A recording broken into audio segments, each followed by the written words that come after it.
నాకు వచ్చిన అందరూ ఏమంటున్నారంటే ఈనాడు సనాతన హైందవ ధర్మం మీసం మెలేసిందని ఈ సినిమా చూశారు. అంటే మంత్రోచ్చారణ, అలాగే వేదం, అలాగే మన భారతదేశపు మూలాలు, మన ధర్మం, మన గర్వం, మన తేజస్సు కలిగలిపిన సినిమా అఖండ అని అందరి ఆబాలగోపాలం.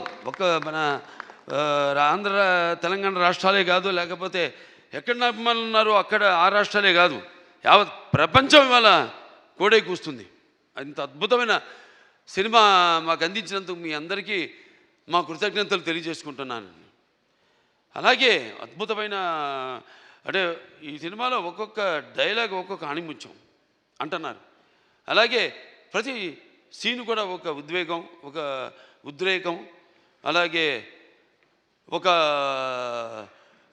ఉత్తేజ ప్రకంపనం అంటున్నారు జనం ఈ సినిమాని చూసి.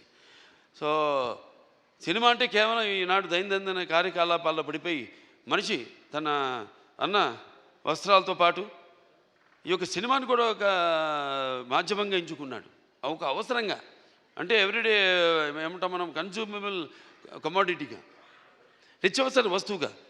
మరి ఎటువంటి సినిమాలు తీయాలి మనం అన్నది కూడా మనం ఆలోచించవలసిన అవసరం ఉంది ఇండస్ట్రీలో పెద్దలు. అటువంటిది ఈరోజు నాకు చాలా గర్వంగా ఉంది. నా 4 సినిమాలు, ఇది 5వది, 6 రాబోతుంది రేపు. దానికి కూడా చెప్పా, చరిత్రలో చాలామంది ఉంటారు, కానీ సృష్టించిన చరిత్రని మరల తిరిగి రాసి మరల చరిత్రను సృష్టించేవాడు ఒకడే. అది ఆ తెలియని ఒక శక్తి. దాని కొనసాగింపు ఆ డైలాగులు అన్నాను, నేనే ఈ శక్తి, నాదే ఆ శక్తి అని.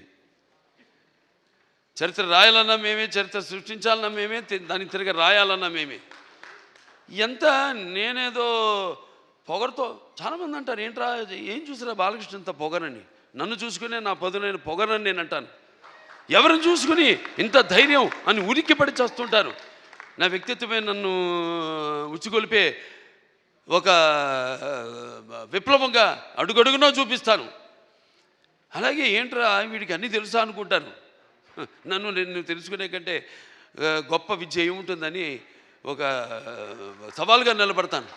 అంటే ఇదంతా పొగరు కాదు, అది ఎక్కడి నుంచి వస్తుందో నాకు తెలియదు.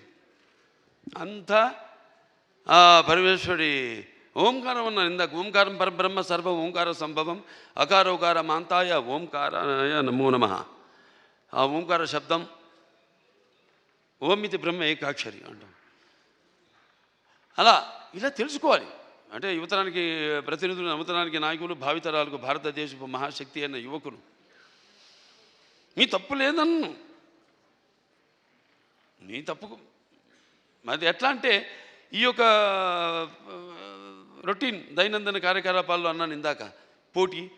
దానికి నేను ఎప్పుడు ఏదైనా ఆసరా తీసుకునేది సినిమాలే, లేకపోతే సంగీతం. వీటి మీదే ఎప్పుడన్నా నేను మనిషిని, నాకు ఎప్పుడైనా నిర్లిప్తత ఇది వచ్చినప్పుడు పూజ చేస్తారు. నేను ఆధ్యాత్మికంగా రోజు గంటన్నర పూజ చేస్తాను. నేను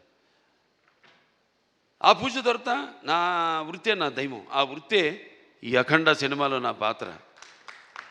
నేను చెప్పాను కూడా, ఇంతకుముందు ఒక సభలో చెప్పడం జరిగింది.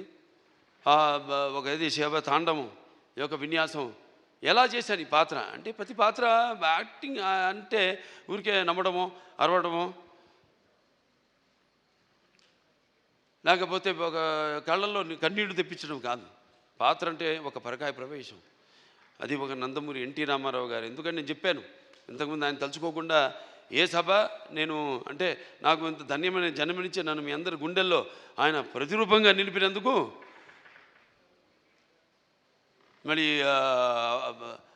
దైవాంశ సంభూతుడు, విశ్వానికి విశ్వ నటరూపం ఎలా ఉంటుందో చూపించిన యుగ పురుషుడు, కారణ జన్ముడు, నా తండ్రి, నా గురువు, నా దైవం నందమూరి తారక రామారావు గారికి నమస్కరించుకుంటూ, మరి ఇటువంటి ఈ సినిమాని ఈ సినిమా కేవలం తెలుగు సినిమా కాదు, ఇది యావత్ భారతదేశమే కాదు, యావత్ ప్రపంచం ప్రేక్షకులకు సంబంధించిన సినిమా ఇది. ఎందుకంటే మనం చూస్తున్నాం ఇవాళ ఎంత అశాంతి, ఎక్కడ చూసినా యుద్ధాలు, ఆఖరి చావులు, లేకపోతే మనలో మనం సృష్టించుకున్న విభేదాలు. గొప్ప మాట చెప్పారు ఆయన మొన్న. ఇది మన సినిమా గురించి, ఇది కేవలం ఒక తెలుగు పురాణాలు, ఈ భగవద్గీతలు, లేకపోతే నేను చెప్పేది భారతాలు, భాగవతాలు, వీటికి సంబంధించేదే కాదు, ఒక బైబిల్కి సంబంధించింది, ఒక ఖురాన్కి కూడా సంబంధించిన సినిమా. సారే జహాన్ సే అచ్చా హిందూ సీతా హమారా, హమ్ బుల్బులే ఇస్కే ఏ గుల్ సీతా హమారా.